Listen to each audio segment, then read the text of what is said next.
We have tons of people that call. How are things now? I came as a child. I want to bring my grandchildren to experience what I experienced. Sometimes we get callbacks after Christmas, and they'll say, you know, we came, my children or grandchildren got to experience what I did as a child. Maybe they traveled and hadn't been here in a long time. That just gets me caught up in my feels.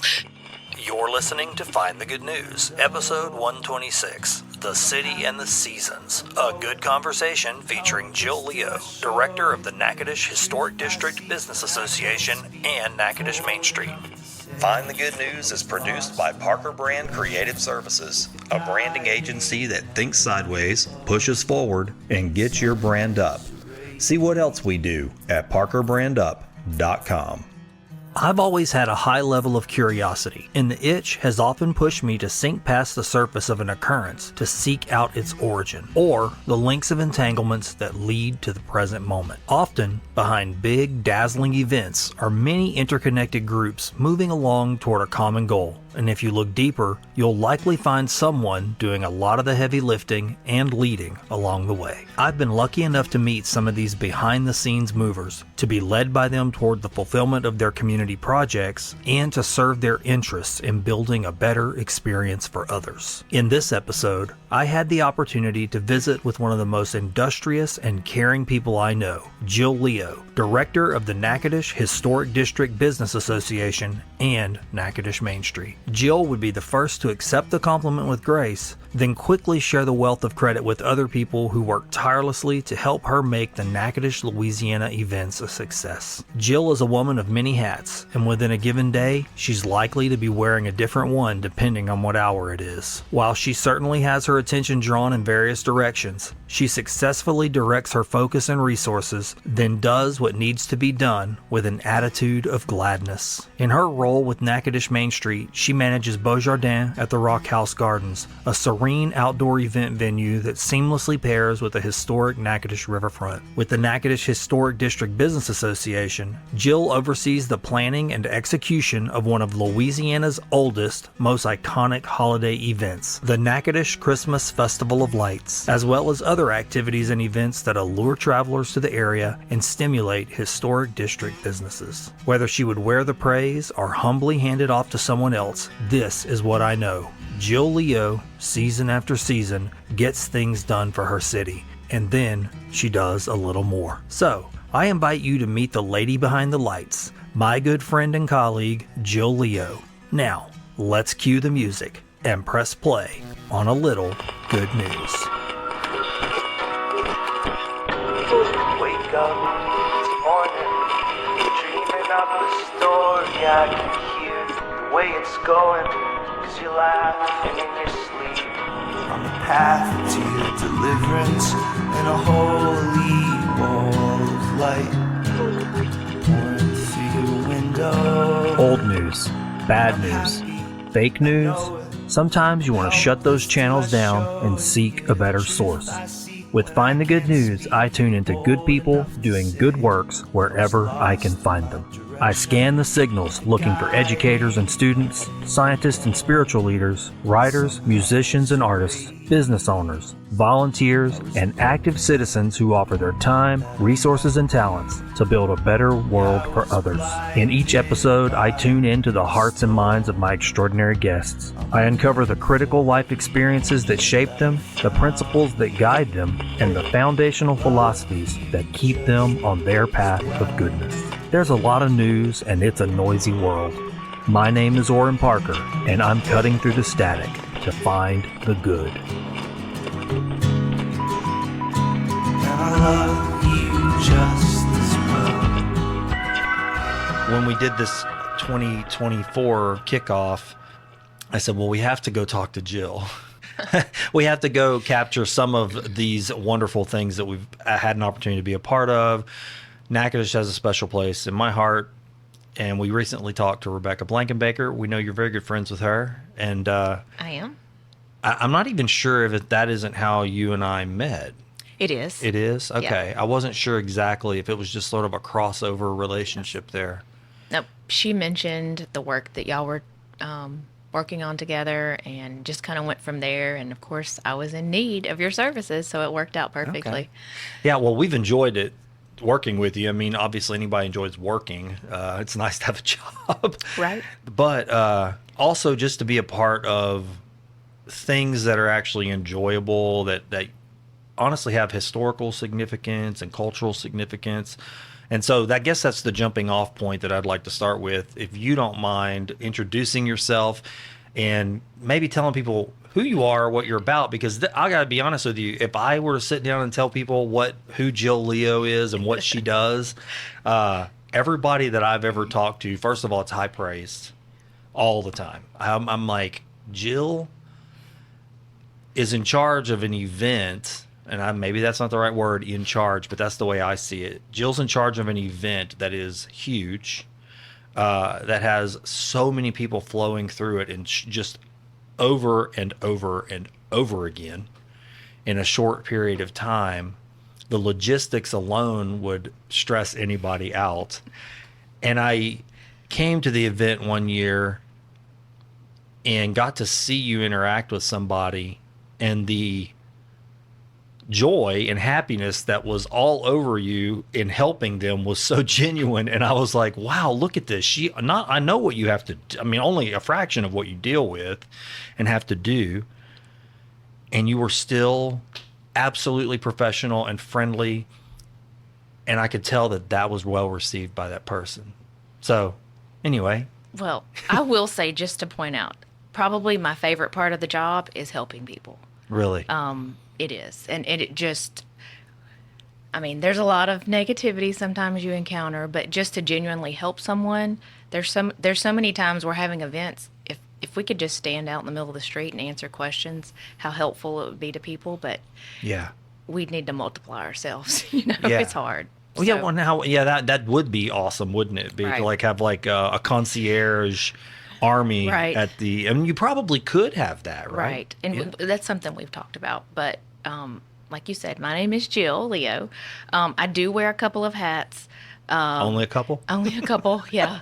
I know you were alluding to Christmas Festival. That is a big portion of one of my hats. But so I work for the Downtown Business Association. I've been there since 2016. We are a nonprofit. Obviously, our main intention is just to support our downtown businesses and promote things to help bring people to town. We're not there to make money. We're there to help our businesses make money. We want them to thrive and succeed. So, like I said, I started in 2016.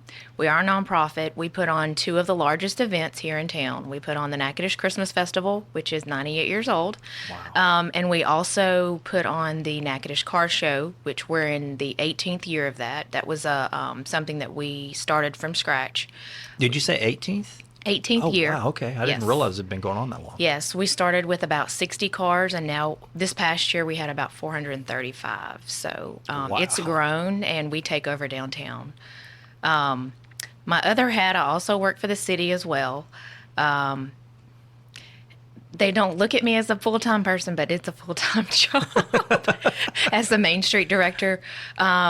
With Main Street, we focus on a lot of the same initiatives as our Downtown Business Association, but the city has also looped in our downtown Riverbank area and Beaujardin, which are two of our downtown venues. I do oversee all of the rentals for both of those.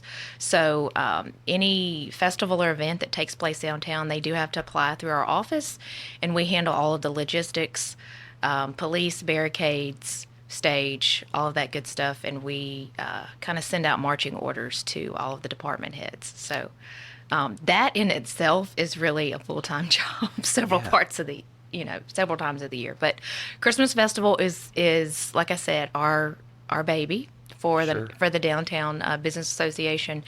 And we took that event, or our organization took over that event from the chamber in 2013. Okay. And really started to change some things. We introduced the green ticket system.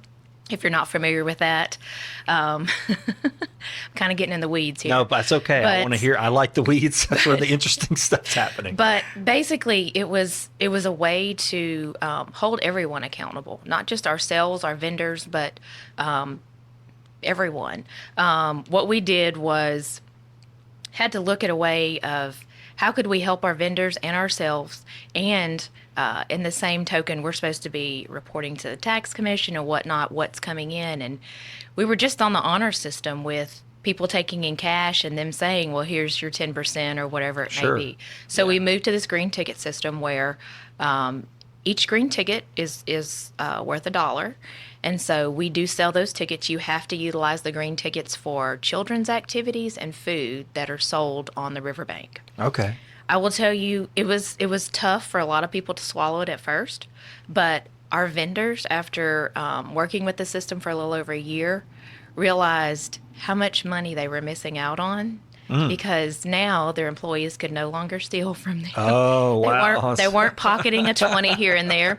They actually made more money. Yeah, I can see and that, though. I know it. I know from the outside looking in, it's an inconvenience to some extent, but it's really it's about accountability and safety at this point. Now our vendors do not have thousands of dollars stashed in their booth. Right. That they're kind of vulnerable with people walking up or wanting.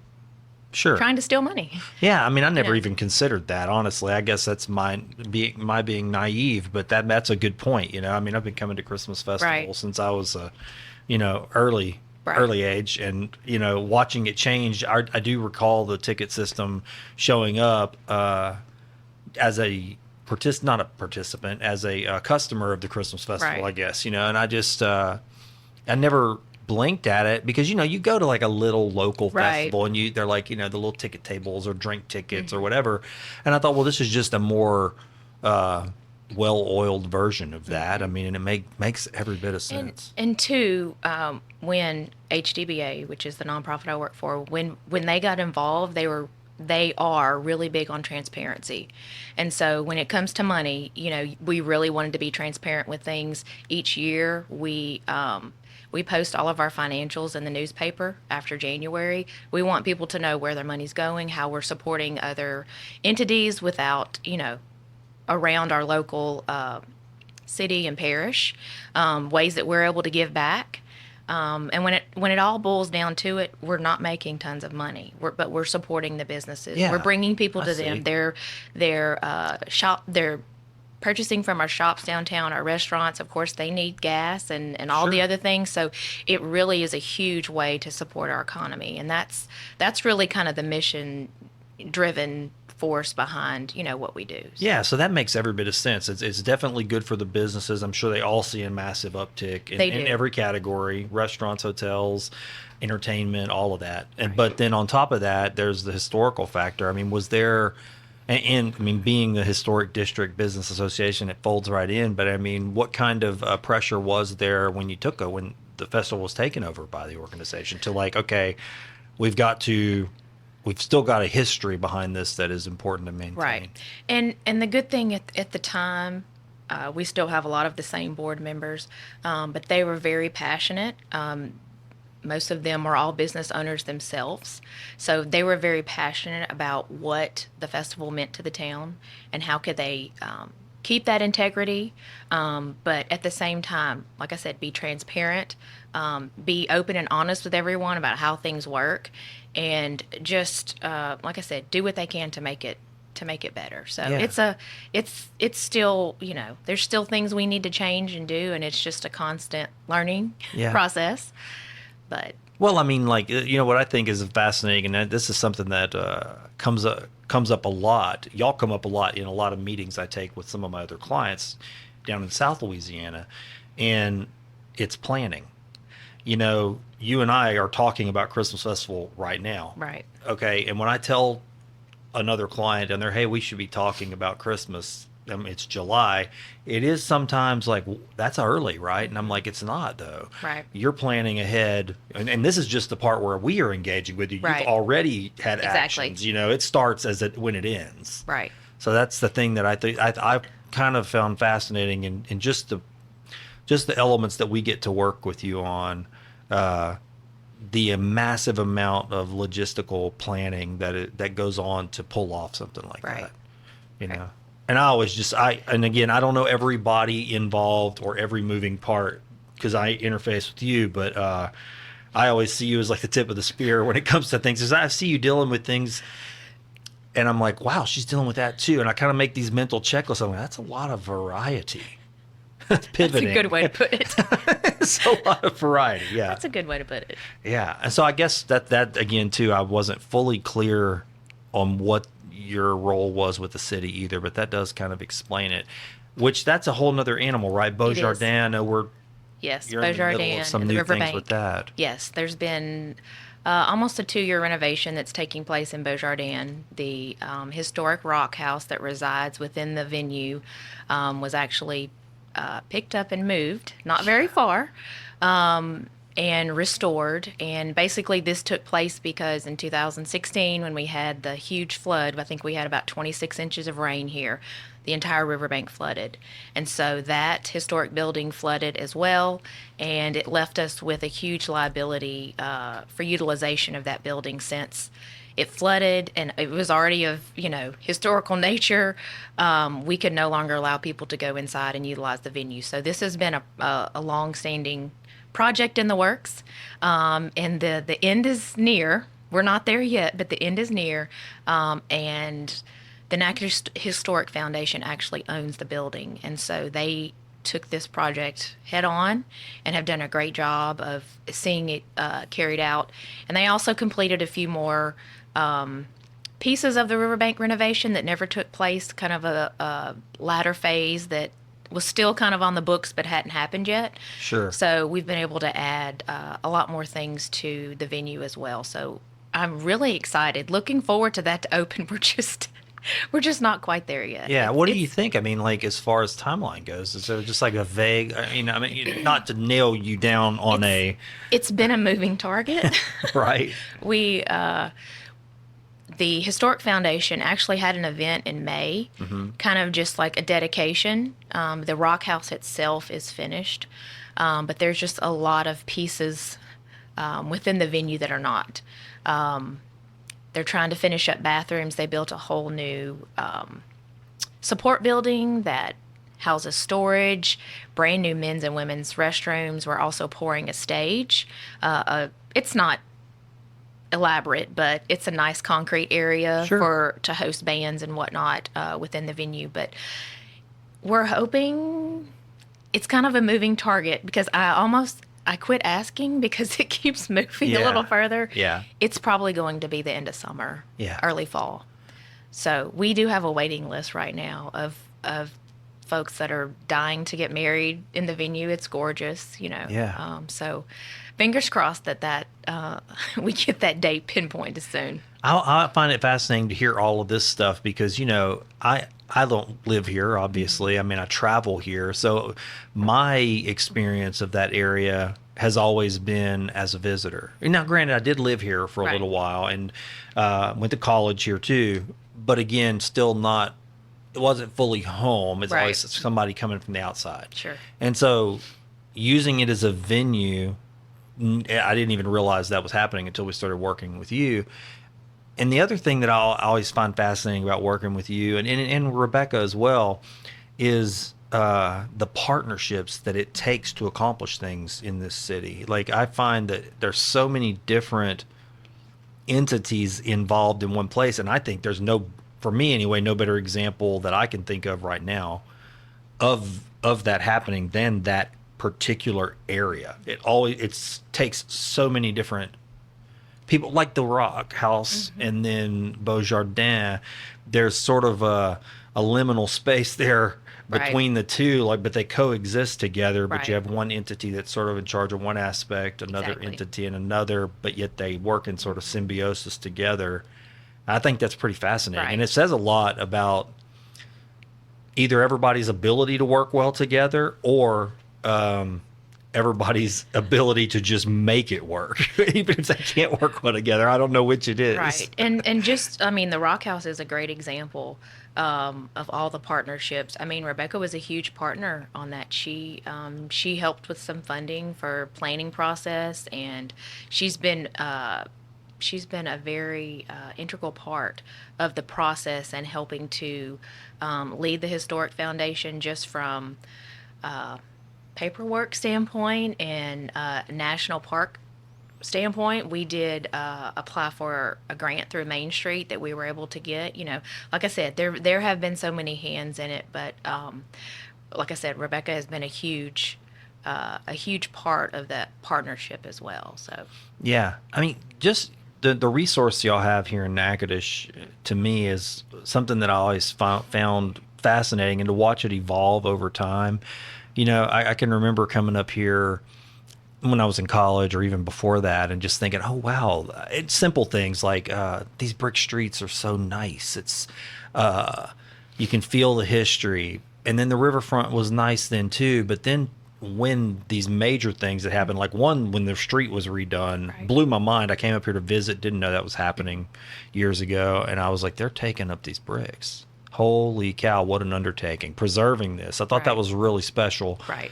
And then coming back, a year or two later, and that being completed, and then seeing what was happening down on the riverfront. I mean, for somebody who's never been here and didn't see that transformation, it's pretty massive. I mean, it's like night and day. It really is.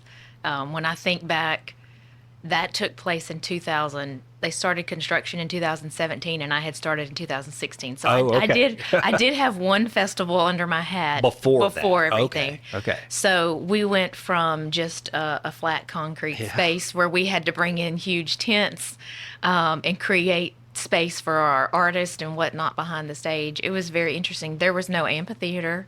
You brought a chair, or you stood to listen to the bands play. So it's been a really exciting project, and it's been a great way to add to all of our festivals and events that take place downtown. We're very blessed, and I think sometimes living here, just like anyone, you get complacent to what you have, and then I tell my merchants all the time, I said, I go to a Main Street conference or I go somewhere around the state, and I was like, you guys don't realize how blessed we are, and all the things that we do have here at our fingertips for such a small town. Yeah, you're right. I mean, it's always held a special place for me. It's been my retreat for over 25 years at least, if not longer. And I come by myself, I park. I get out of my vehicle. I don't drive around. I mean, not to say that I don't drive anywhere, but mostly I try to stay on foot.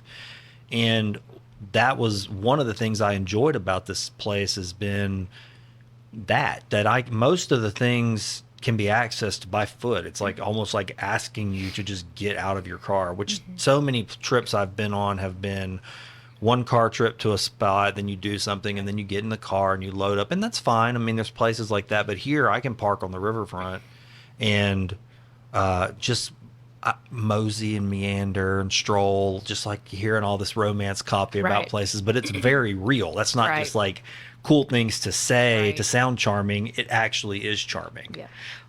One of our older campaigns that they were working on when I came into the picture in 2016, and it was Slow Down in Natchitoches, and that was kind of basically there was some video segments that kind of went with it, and it was just people literally strolling downtown, and the thought process was, come here for a break, a change, slow down. Now, obviously, we were not broadcasting Christmas Festival. That's a little different. Different That's animal. a different, animal 6 weeks out of the year. But, most of the other weeks, that's kind of, the way things are. And a lot of people we find will come here from larger cities just because they want to escape the hustle and bustle, Yeah, I mean, that's a big chunk of why I come. I mean, being down from South Louisiana in the Lake Charles area, it's bigger, obviously. There's industry and there's a lot of things down there that make the economy different. I do like to come here because it's close enough. I can get away from the skyline, I mean,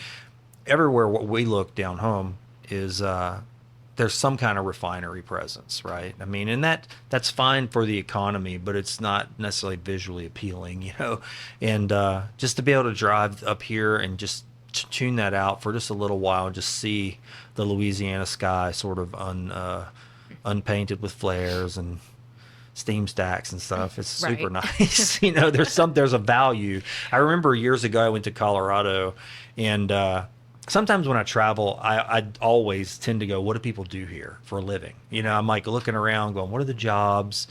what's the main industry? I'm so used to thinking that way, and because I guess from where I'm from, you know what is the thrust. Right. It's not hidden. You know where the money's at in our area, and but you go to a rural area, or maybe not rural, but you go to like maybe a little village in the mountains, and you're going, okay, so how are they existing up here? Right. What are they doing?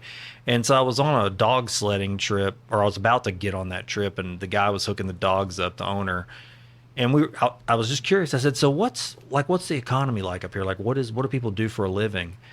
And he looked at me almost like he thought what I asked was funny. And he said, well, and he kind of turned around, he looked 360 degrees. He goes, well, this is our economy. And he kind of waved his arm across the landscape. And he said, that's why we don't have billboards, and that's why we don't have power lines. He said, because this is where we make our living. And I thought, what a wonderful answer. Like, and it's so true. And what he's saying appeals to this, that human need to escape from all of that stuff. And I feel like Natchitoches is like a little pocket universe sometimes for me, like that has that feeling. I can just sort of dip out from all of that other stuff and come here. Need a brand boost? Parker Brand Creative Services is your go-to team. From graphic design to video production, we craft your vision with precision. Visit parkerbrandup.com and let's build a great brand together. And what's cool too, and you're involved with some of those things, is different times of year. Natchitoches has a different personality. It does. Obviously, January and February, everyone is they're recuperating from Christmas. It's a little quiet, but the spring we have some smaller events, but they're also. The beginning of March or so, we have like Blooming on the Bricks and some of these other ones. They're smaller events, but it's also kind of a breath of fresh air because, the flowers are starting to bloom. Everyone's kind of getting out of the house again. I don't know. It just creates an atmosphere that, spring's here and we're kind of kicking off, so different seasons. The fall is definitely a busy season here. Mm-hmm. Once we hit about September, we've got quite a few events that take place between September and the end of the year. So it's a busier time here. Yeah. But the spring is a little more laid back. Yeah. Events happening, but just smaller scale and, like I said, a little slower pace. When the car show started, had the riverfront renovations been done before that, or did it start prior? The riverbank renovations actually didn't take place until 2017. Okay. So okay.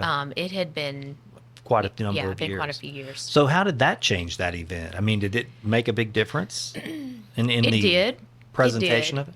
Of course, one of the biggest draws for our car show is the location, because a lot of car shows you go to, you're like in a parking lot. That's true. There's no shade, or the thing is with our car show, we fill up the riverbank, we fill up Front Street. We're now moving to Second Street, but the men come and they hang with their car and show it off, and then the women go shop. Oh. So they have something to do. Whereas some of these makes sense. Yeah. Some of these other shows, you're in a parking lot and you're just out in the heat hanging out, and so it's kind of a win-win. So it's actually probably our second busiest day for our merchants downtown is car show. So once again, another way just to support our merchants and Yeah. I mean, that is kind of something special about Front Street, really, when you think about it. I guess the way you just framed that is that you can kind of just block it off for an event, and you've got this ready-made shop and enjoy environment. You have something coming up, actually, that's focused on that, right? Yes, we actually have a new shopping event, Brick Street's Bites and Boutiques, that you actually have helped us with. We have a similar event that the Service League puts on at Christmas. It's called Jingle and Mingle, where basically they purchase a ticket, and we have some pop-up shops, and the shops stay open late on Front Street, and it's just a fun shopping event leading up to Christmas. To be honest, sales have been a little down this year. The shops are down. So we were thinking, what's a way we could support our downtown businesses? So we're not reinventing the wheel. We're changing things a little bit. It's actually a free event. and the shops are agreeing to stay open till 8 p.m. And our downtown business association is going to give away a $500 voucher. Nice. To up for grabs, which I'd love to win. Right, who wouldn't? To spend downtown. So we've had some really good feedback. That's going to take place week after next on July 11th. So we're looking forward to that. And might be something that we need to repeat a few times throughout the year. Yeah. If it goes well. So. Yeah, that's exciting. Are y'all going to shut the street off like you do for other events, or is it still going to be dry? We are not going to shut the street off. Okay. We don't normally do that for Jingle and Mingle, but we have. We're going to have a little bit of music on the street. Cool. We've got. Have some stations where they can come pick up their information on the shops that are open, and we may be serving some drinks for them to enjoy as they stroll. So several of our merchants are bringing in little pop-up shops, everything from jewelry to bakery to, we have several entrepreneurs here in Natchitoches that attend a lot of our events, so they've partnered with the shops to set up inside the shop. So I think it's going to be a great evening. Yeah, I do too. It sounds nice. That's one of our things about Natchitoches, the shopping. I guess I didn't mention that really at all in my recollection of memories, nostalgia of coming here. But one of the things that we always do when we come here is we come get coffee. We go and we buy a few pounds of different flavors we haven't had before. And in fact, we did that today. But every time I'm like texting my wife, I'm like, "Hey, what do you want to try this time?" And so that's a little, I guess you call it a family tradition. It's like, well, you come through. If you're going through, we stop and get coffee, and then we always stop by the general store and see what's in there for the garden or something like that, or whatever it may be, to see what catches our eye. We're big cast iron folks. They got a great cast iron collection there, and always find some kind of piece of cast iron that I've never seen before or that I don't need really because we have so much cast iron stuff. But I don't know. I think Natchitoches is special in that way. It's got just a little bit of something. I know that's such a cliche, something for everyone, but it really actually does have something for everyone, and it has always seems to have an historic flavor to it. Whatever it may be, there's always a way to, even just the shops themselves, what they offer, you feel like it's just something that you're going to get here. So I'm very curious, and I have no clue what the answer is to this. What is your path to this job? These jobs, I should say. Like, how did you get here? How did I get here? Yeah. Crazy. It's really a crazy story. Oh, good. A little bit. I love a little crazy. bit. Maybe not crazy, but just ironic. I've done a few things in life, and I actually was working for a real estate association. Okay. Natchitoches and Alexandria had combined. I actually was driving to Alexandria. Loved my job. I really did. So you were driving from Natchitoches to Alexandria? I was. Okay. And for folks who don't know, that's about 48 minutes, 45, something like that. 45 minutes. The drive there in the morning is great. You get to clear your thoughts in your mind. The drive home was a little more hasty, and I was ready to get home. But I really did love my job. And out of the blue, I got a phone call from a person that I knew, and he said, "I think you need to call so-and-so.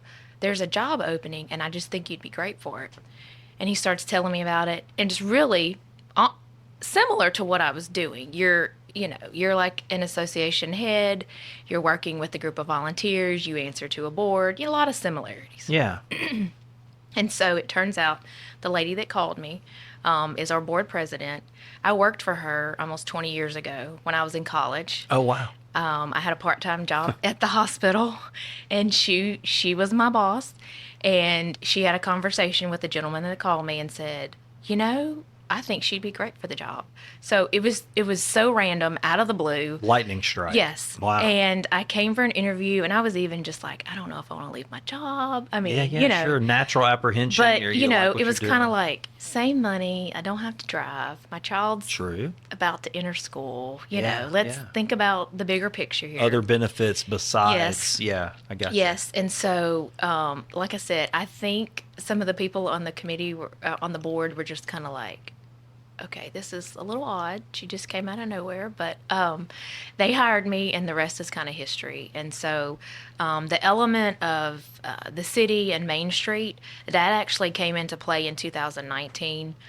Recently then. Yes, our Okay. previous mayor, Mayor Posey, he approached our association and said, we're without a Main Street director right now. We share a lot of the same initiatives. We think it'd be a good fit. Maybe could you all manage and oversee this office? Gotcha. So we ended up signing a CEA with the city to oversee that office, and we're still here. Yeah, yeah. We need about a staff of 4 more people. Oh, but wow. Okay. I'm kidding.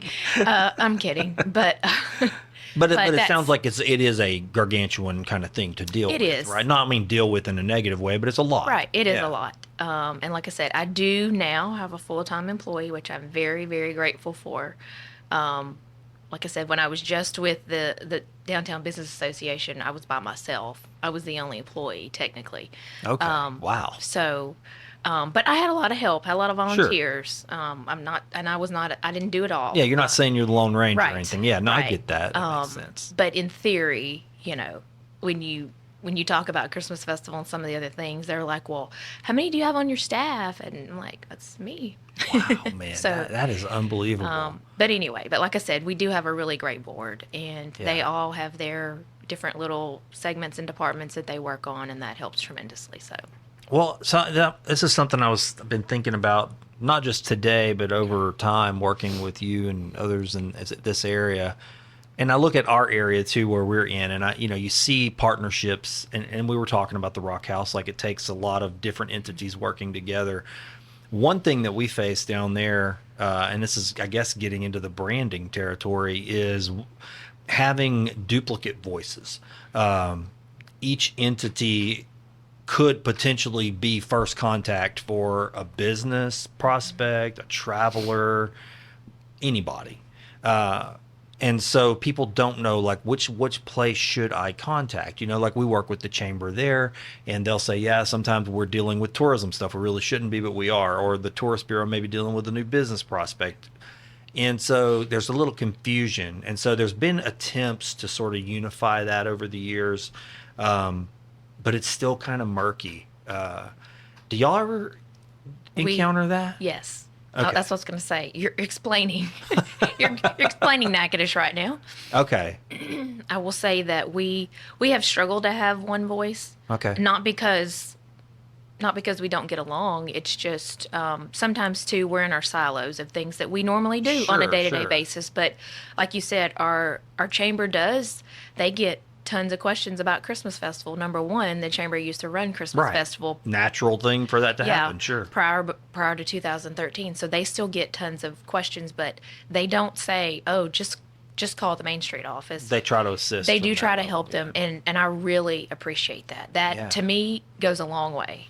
Yeah. And the Tourist Commission, same way. Obviously, they get tons of questions as well. We just have to work together to make sure we try to print out maybe like a 3-pager that says, here's the current answers to the question. Right. Well, and But- we've worked with you on Yes. that. On kind of full disclosure, like some of that I'm experiencing. Yes. Not necessarily for the first time, but the first time for Christmas Festival. And I've had to learn, what does this look like? What are the types of questions that are common? Right. What's the right way to deal with it? Yes. And it is a lot of different things, and it's everything. I would say, like, it's every kind of question. Like, you can't. It is. You can think you're going to predict like what a traveler is going to need, but Nope. there's something new every year that I go, wow, I think Didn't I have have that like one. this Bible of like answers, and then I'm like, well, this is a new one. I don't know, Right. what this is. Right. And it even helps, too. You are somewhat familiar with Natchitoches. Well, but that's still, true. That's true. But still, it's for someone who's not, it's hard sometimes when you're here. You don't think about maybe those questions that you'll. That's you happened know. to me for sure. Like I've taken, and I mean that again. I think that's. I don't know, like the poisoning of the well. Like I forget because I did live here and I'm familiar with it, as you said. Putting yourself in the traveler's shoes or what have you, and going, okay, wait a second, they don't know logistically the distance from Right. this spot to this spot. So when they're asking you something, and you're going, well, why are they asking that question? Right. you have to stop, and that is, Yes. you just have to, if you've maybe been asked 100 questions, I have caught myself like, oh gosh, I'm not thinking about this the right way. I got to get out of my own head for a second and like think of the proper.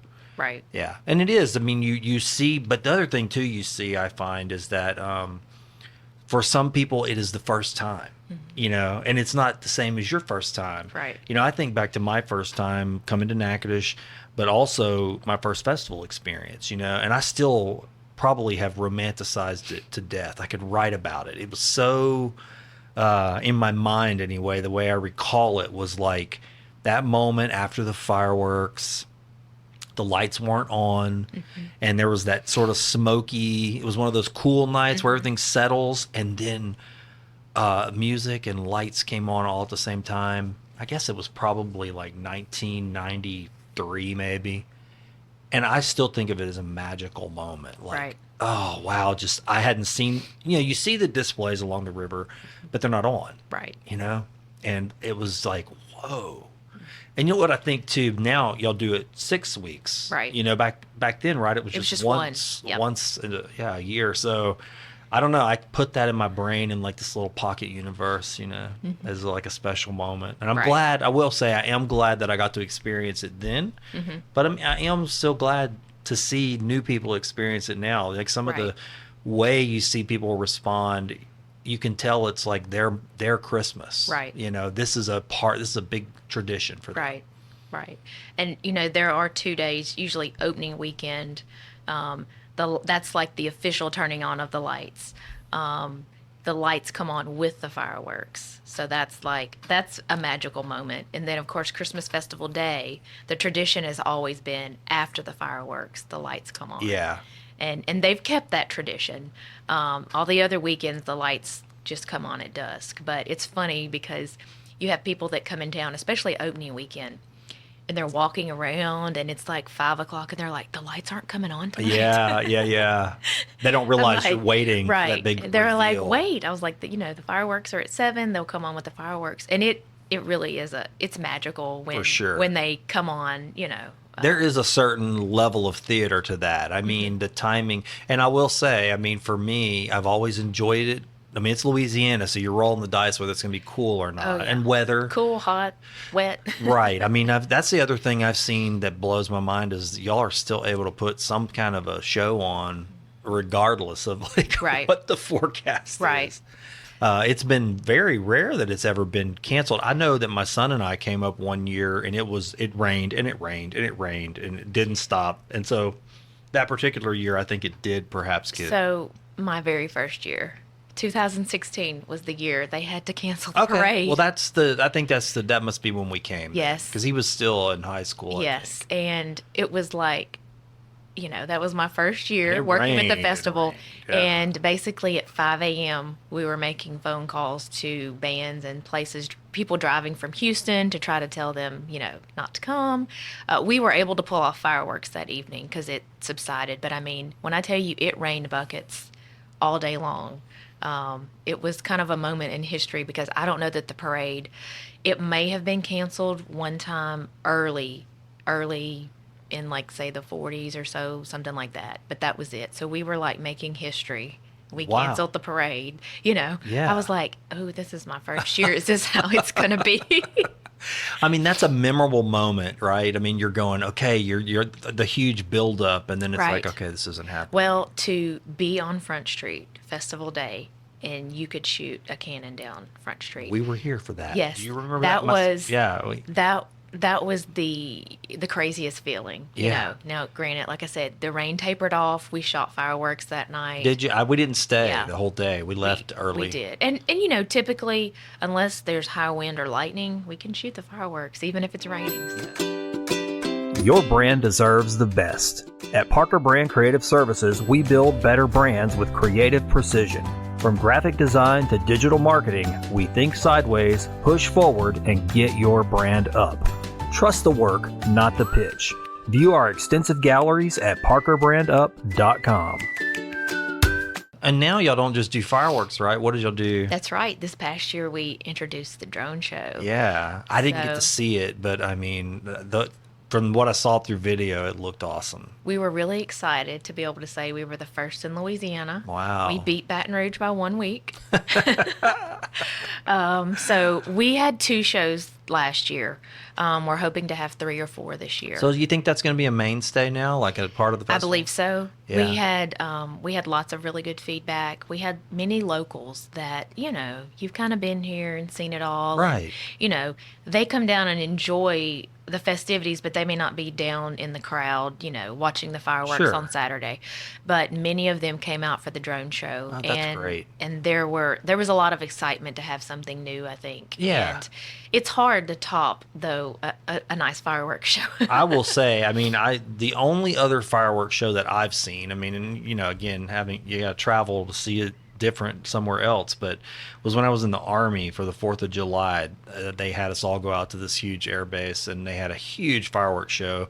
And the ground just shook, but of course it's the military, you Right. know? And so, other than that fireworks show, the shows here, the one I came to last year, I brought my aunt. She'd never been before. And she was like, wow, I don't know that I've ever seen fireworks like that in my life. Like, so beautiful. And you think they're over and they Right. keep going. Last year, y'all did something that I'd never seen. And maybe it's, again, limited travel. But it looked like candles in the water or Yes. something. I was like, what am I seeing? Yes, that's something they introduced just in probably the last 2 or 3 years. Okay. But literally, they shoot out from the point where all the fireworks are being shot, and they land in the water and ignite. So and cool. It is really It neat. really is. It was something else. I'd never seen that That's- before. It just wows you, That's usually something people like, and then of course, usually festival weekend they have the rainfall that comes off of the bridge. Oh, I love that too. Yeah. So It's something to see if you've never Right. seen it.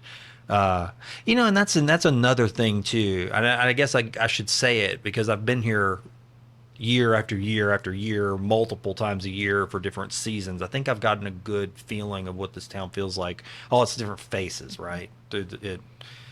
In that perspective. But I guess if you come at Christmas, if you are somebody that's listening and you come up here at Christmas, make sure you come another time of year besides Right. Christmas, because Christmas is amazing, but come when it's Rebecca, when we talked to her, she said the quiet stories. I was like, I like that. Yeah. Come when it's quieter too, because you'll Right. get to sample like what Natchitoches kind of tastes like Sure. on has a different face on. right. And what's cool is you're a part of all those faces, right? You're somewhere in the I'm here, background yeah. making it happen. Is there like one thing or even a couple of things that you would say that's happened that keeps you motivated to really just push it or keep trying? I'll say the one thing that that gets me, and there's a different aspect with car show, but with Christmas festival, we have tons of people that call, but we have folks that call and they're asking questions about, how are things now? I came as a child. I want to bring my grandchildren to experience what I experienced. And they start talking about how things were. And then sometimes we get callbacks after Christmas, and they'll say, we came and I couldn't believe y'all still did this, or there was still this. And, I really felt like my children or grandchildren got to experience what I did as a child. Most of the time, they're not people that live here. Like maybe they traveled 4 or 5 hours Sure. or so and hadn't been here in a long time. So to me, that I don't know, that just It gets gets in me, it gets me caught up in my feels. Yeah, But, I can tell. Yeah. but the other thing is it's kind of the same thing with car show to some extent. With car show, it's a different clientele. For the most part, it's probably, I feel like it's our most family friendly event of the year. It's free. It costs nothing to come enjoy, all the cars. And before I was heavily involved, I came to the car show maybe just not really to experience the day. And I really didn't take in, all of what it had to offer. But the amount of families that are coming to enjoy car show has blown me away. Wow. And then, of course, your mature men that have their vehicles helping them, they call. And, of course, this is the norm is, I don't do PayPal. can you help me? Oh. Can you help me register my car?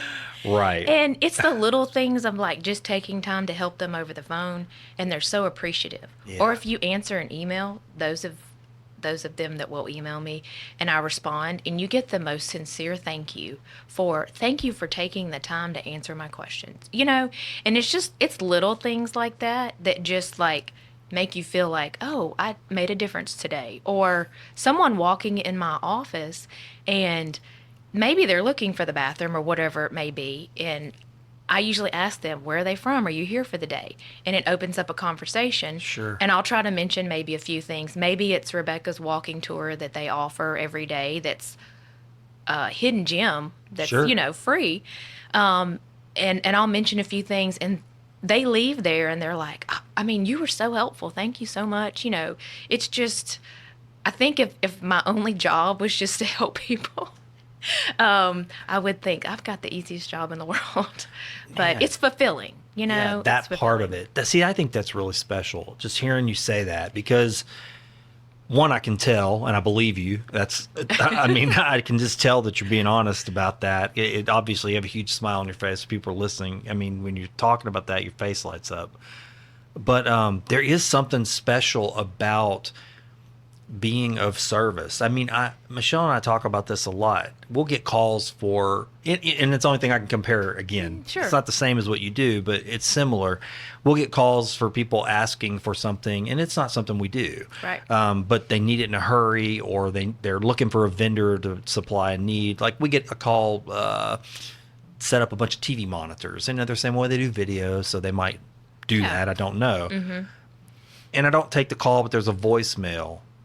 I could just go, that's not what I do. Let's Right. find somebody. Right. But I never do that, and I call them back. And I can tell you the people always respond just like that. They're like, well, thanks for calling me back. You didn't have to call me back. Like, I didn't know that's not Right. what you did. I go, no, it's no problem. But here's some people, maybe this will get you in the right direction. And they're like, oh my gosh, thanks. And I get off the phone. It's a small interaction, but I'm like, why is that more fulfilling sometimes Absolutely. than like the actual thing I'm doing Right. for some reason? Like out It of is. the, like that feels like I'd Right. actually help somebody. Right. I don't know. I know. It's a weird thing. To me, it's better than any accolade or, award or anything else like that. If, Yeah. I'd rather be known for someone that's helpful or, returns phone calls. Right. Gosh, I know. mean- It's such a small thing, but it is so true.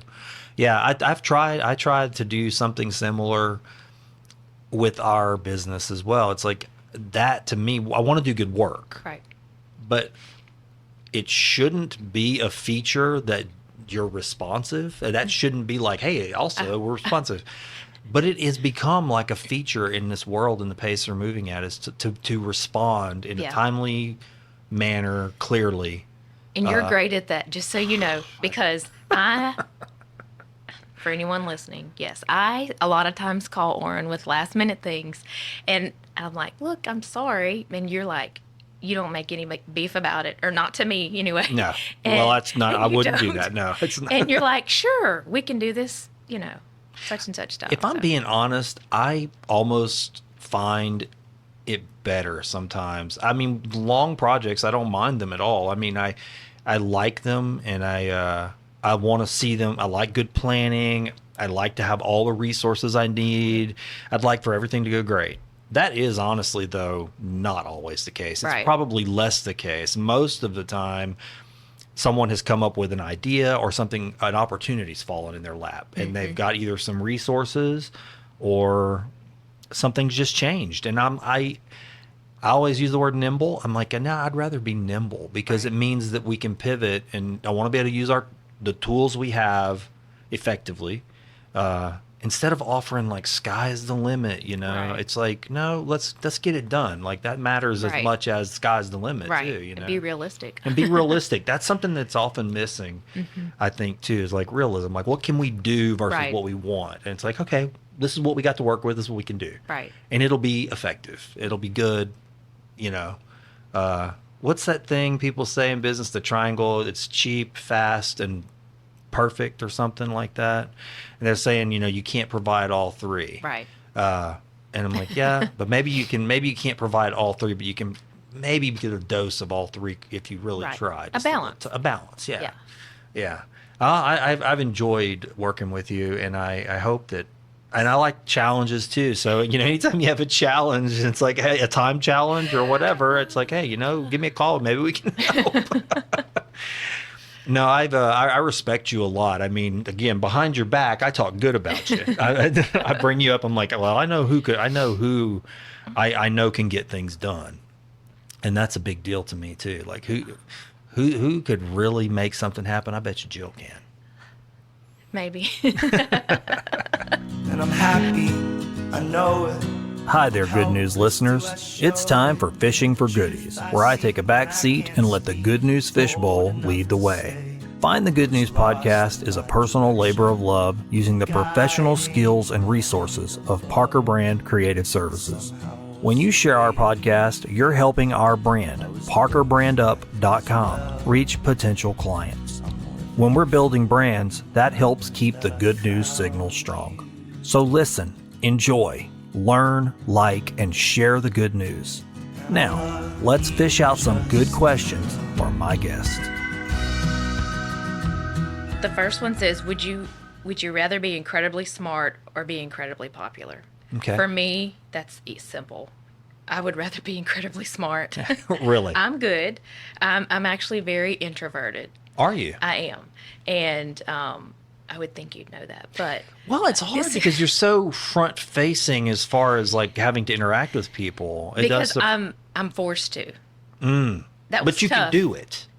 Some people are introverted, they can't do it. Well, but you I don't know that I do it well, but it puts me I'm way out of my comfort zone, especially all this and all of like the news shows that were on interviews during Christmas, and especially I am so not shocked knowing. to hear this because I mean, look, I've watched you on those shows, and I'm like the one last year when y'all were. I think you took was it a boat ride?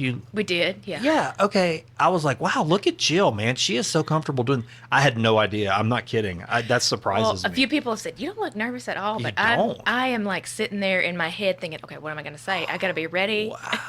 Anyway, man, that's a revelation. Well, then kudos to you because I'm also introverted, shockingly, because I'm doing this. But that's why I'm doing this. I have camera phobia. Like I do not want to be filmed. I can do this all day long, probably to my detriment, like say stuff I probably shouldn't say. But you point a camera at me, all this is going to go away. But I can do this, and I had to like make myself though, because I realized I had social anxiety. I mean, like crippling social anxiety. If there was a meeting, even up until probably 2009 or 10, I was suffering from it. Like really? I would go to meetings, and I can remember really, if you don't mind me sharing, I mean, it might be helpful to somebody. Like I remember going to a meeting, it was like a company party that we had planned. And I mean, I worked on the planning, I helped get the food together. We were setting it all up and I was fine. And then people started showing up and started sweating, clammy, wanted to hide in the corner. My stomach got upset. And then I made an excuse I need to go back up to the office and do something. And I hid up there because I could not calm myself down. And I knew, I was like, okay, I'm still struggling with this social anxiety thing. I've got to figure this out. Yeah. And I just had to make myself. And I don't know how I made myself, but it was like, okay, maybe it's just repetition. So I started, the weirdest thing, I started doing presentations like about the job. I'd do social media presentations or branding presentations. And I was like, well, maybe that's a way out for me. So I found this is a strange little soup I came up with to fix myself. But I would say, okay, well, if I have a slide deck and I have my information and I know that that's there, right, then I can just use that if I keep them simple. And all they're really serving is they look cool and they're there to remind me what I need to be talking about. Then I'll just talk. But if I have a slide that has like 10 things on it and I have to say it just like it is, right, I'm out. My anxiety is going to go through the roof. And so by doing what I would guess, I mean, I hate to say low rent presentations, but it was like, well, all the slide's doing is like acting as a bell to tell me, talk about something you already know. Okay, I can talk. And that was like a weird little system that got me out of it. Like I was like, oh, I can do this. I can talk in front of people. And it was like I was tricking myself into believing. And then it just was like, okay, it just sort of stopped. Right. And I went and did a presentation the other day, and it's gone. I was like, okay, I don't have this like feeling anymore. But it took a lot. Yeah.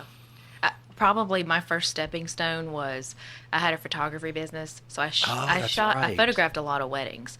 So I would meet with, bride and groom or bride and parents or whatever.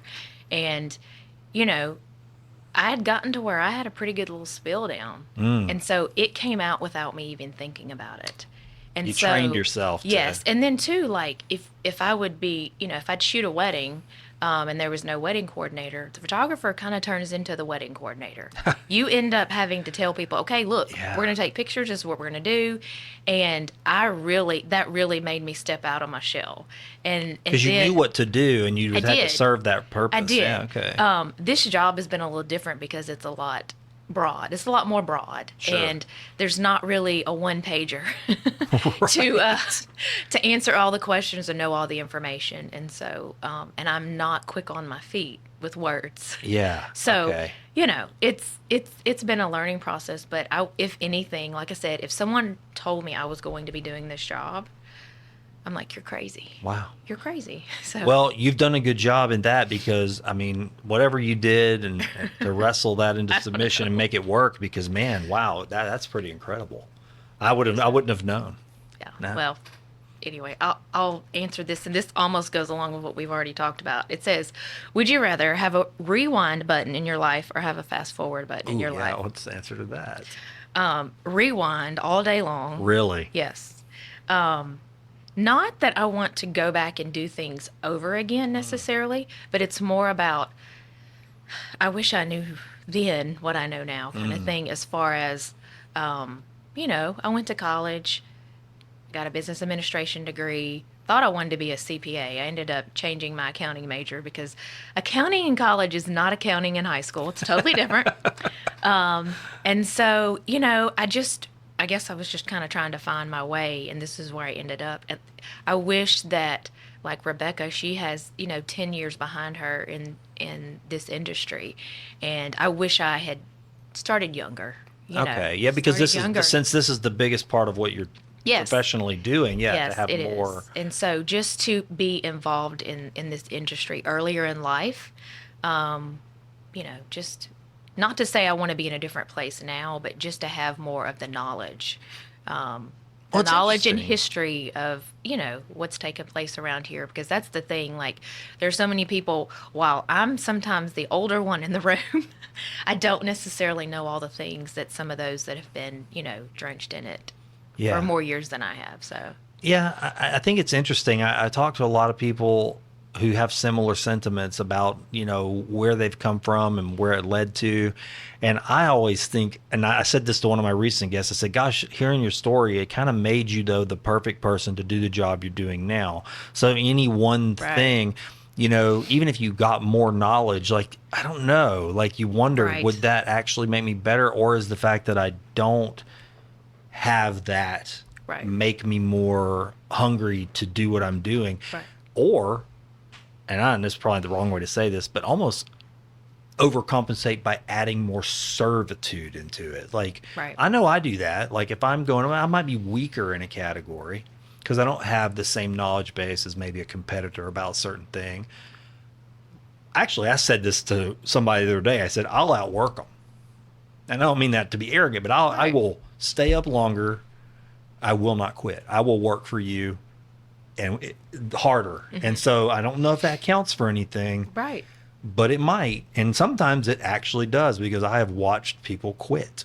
Yeah. Just because it got hard or it's not interesting anymore. And I'm like, that ain't me. I'm not like that. I'm not going to lose interest in you. I'm pretty loyal like that to helping. So I'm like, I'm devoted to you. If I'm on your team, I'm on your team. And I don't know why I'm like that, but I always tell my kids that. I'm like, I'm on your team, man. Like, I'm not just your dad. Like, I'm your teammate. So, that's great, though. That is. Give me a call when you're in a jam. Right. And I tend to find that if you inject some of that energy, like I see you do that. I don't know what you were doing at the festival. I was at the festival and maybe managing comments.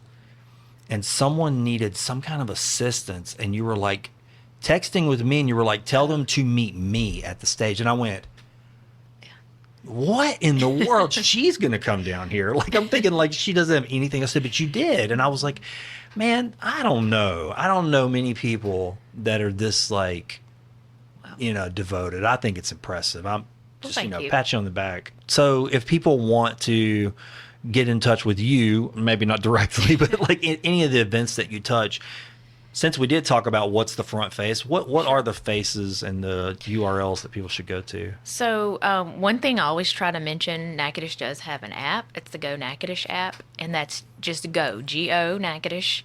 The little icon is just navy and white fleur-de-lis. It's easy to recognize.